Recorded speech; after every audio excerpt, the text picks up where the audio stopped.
کرنا چاہتے تھے، تو وہ ابھی ہمیں تنگ کر رہے ہیں، ہمارے گھر والے مجھے اور میرے شوہر کو اور میرے سسرال والوں کو۔ پولیس والوں سے میں ہاتھ جوڑ کے کہنا چاہتی ہوں کہ ہمیں تنگ نہ کریں، ہم نے اپنی پسند کی شادی کی ہے۔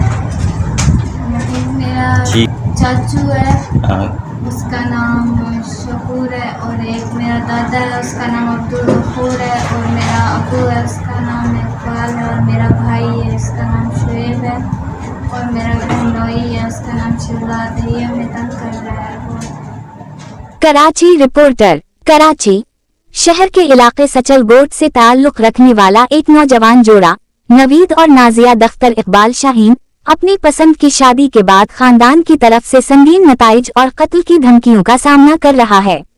جوڑے نے گڈاپ پریس کلب پہنچ کر اپنی جانوں کے تحفظ کی اپیل کی ہے۔ نوید اور نازیہ نے 31 مئی 2025 کو ملیر کورٹ میں شرعی نکاح کیا اور اپنی نئی زندگی کا آغاز کیا۔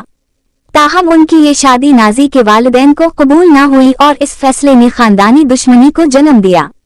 پریس کانفرنس کرتے ہوئے نازی نے کہا، میں بالغ ہوں، اپنے فیصلوں کی ذمہ داری لے سکتی ہوں۔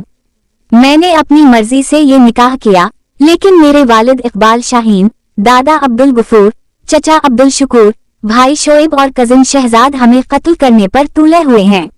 نازیہ کا کہنا تھا کہ صرف اسے ہی نہیں بلکہ اس کے شوہر نوید اور اس کے خاندان کو بھی پولیس کے ذریعے ہراساں کیا جا رہا ہے۔ اس صورتحال نے جوڑے کو سخت ذہنی اذیت میں مبتلا کر دیا ہے۔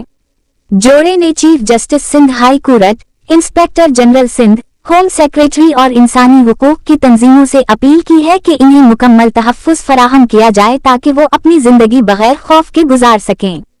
یہ واقعہ ہمارے سماج میں خواتین کے ذاتی فیصلوں کی آزادی، غیرت کے نام پر تشدد اور قانون نافذ کرنے والے اداروں کے کردار پر کئی سوالات کھڑے کرتا ہے۔ انسانی حقوق کے علمبرداروں کے لیے یہ لمحہ فکریہ ہے کہ اب بھی معاشرتی دباؤ اور قبائلی روایتیں انسانی زندگیوں پر بھاری پڑ رہی ہیں۔